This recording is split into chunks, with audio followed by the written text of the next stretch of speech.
আসসালামু আলাইকুম, কেমন আছেন সবাই? আশা করি সবাই ভালো আছেন। আজকে আপনাদের সাথে শেয়ার করব সবজি খিচুড়ি। আমি যেভাবে সবজি খিচুড়ি রান্না করি সেটাই আপনাদের দেখাবো। সবজি খিচুড়ি রান্না করার জন্য অনেক রকমের সবজি প্রয়োজন।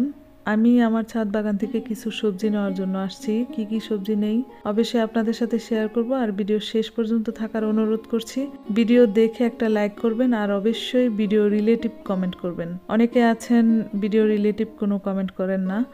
আপনাদের কাছে অনুরোধ করব ভিডিও সম্পূর্ণ দেখে ভিডিও রিলেটিভ কমেন্ট করার জন্য।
এই তো বাগান থেকে বিভিন্ন ধরনের সবজি তুলে নিয়ে আসলাম।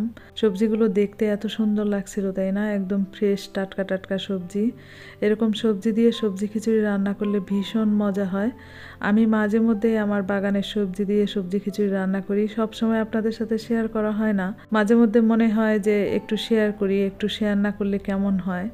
যেহেতু ব্লগ ভিডিও করি, সব কিছুই তো শেয়ার করতে হবে। এপাশে দেখতে পাচ্ছেন আমি সব রকমের সবজি নিয়েছি, মূলা, টমেটো, সিম, আরও অনেক রকম সবজি আছে দেখতেই পাচ্ছেন। এর মধ্যে কিন্তু কলই শাকও আছে। আমার মাকে দেখতাম সবজি খিচুড়িতে কলই শাক দিতে, ভাবলাম আমিও একটু দিয়ে দেই। আর মিষ্টি কুমড়া ছাড়া তো সবজি খিচুড়ি হবেই না, মিষ্টি কুমড়া লাগবেই। আর এই সবগুলো সবজি কাটিকুটি করতে অনেকক্ষণ সময় লেগেছে। আমি অফ ক্যামেরায় সব সবজি কেটে নিয়েছি আর রান্নাও বসিয়ে দিয়েছি। আমি সবসময় সিম্পলভাবে সবজি খিচুড়িটা রান্না করি আর খেতে ভীষণ মজা হয়। আমি রান্না করার সময় তেমন একটা মশলা ব্যবহার করি না।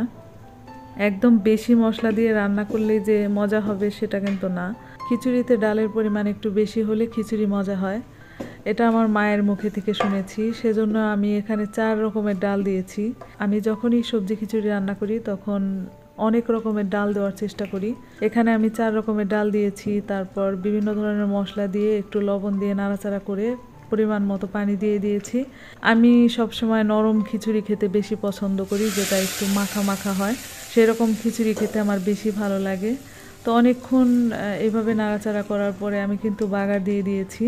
আজকের খিচুড়ির হাঁড়িটা দেখে আপনাদের কাছে কি মনে হচ্ছে? আমরা মানুষ 3 জন, একদম ছোট্টখাট্ট একটা ফ্যামিলি, তারপরেও এত বড় হাঁড়িতে কেন রান্না করতেছি এটাই চিন্তা করছেন আপনারা? আসলে আমি যখন সবজি খিচুড়ি রান্না করি তখন কিন্তু একা খেতে পারি না, আমার আশেপাশের প্রতিবেশী যারা আছে তাদের নিয়েই খিচুড়ি খাওয়া হয়। তো আজকে সেজন্যই কিন্তু বিশাল বড় একটা হাঁড়ির ভিতরে আমি খিচুড়ি রান্না করতেছি। আপনাদের সাথে কথা বলতে বলতে খিচুড়ি রান্না হয়ে গেছে, দেখতেই পারছেন। মাশাআল্লাহ, দেখতে কিন্তু খুবই ভালো লাগছে আর খেতেও ভীষণ মজা হয়েছিল। আপনারা যদি খেতে চান তাহলে চলে আসতে পারেন। আর এইরকম মাখা মাখা খিচুড়ি খেতে আমার বেশি ভালো লাগে। আমি কিন্তু খিচুড়ি খুব পছন্দ করি, অনেক ভালো লাগে। আজকের ভিডিওটা কিন্তু খুবই ছোট ছিল, আমি ছোট্ট আকারে একটা ভিডিও আপনাদের সাথে শেয়ার করলাম। আর আজকে ভয়েস ওভার করার সময় কেন যেন আমার কথা বলতে ইচ্ছা করে নাই, আপনারা হয়তো খেয়াল করেছেন। অনেক আপুদের দেখি বড় বড় ভিডিওতে ভয়েস ওভার করে, একদম 15 মিনিট 20 মিনিট এরকম ভিডিওতে ভয়েস ওভার করে। কিভাবে করে আল্লাহ ভালো জানে। আমি ছোট্ট একটা ভিডিওতে ভয়েস ওভার করতে গেলে আমার ভীষণ কষ্ট হয়ে যায়। যাই হোক, খিচুড়ি খাওয়া শেষ করেছি। খিচুড়ি রান্না করার পিছনে যে ইতিহাস সেটাই একটু শেয়ার করতেছি আপনাদের সাথে। আসলে কোনো কিছু রান্না করতে গেলে, কোনো রেসিপি শেয়ার করতে গেলে দেখতেই পারছেন সিঙ্কের অবস্থা কি, একদম সিঙ্ক ভর্তি হাঁড়ি পাতিল। এগুলো পরিষ্কার করে ধুয়ে নেব।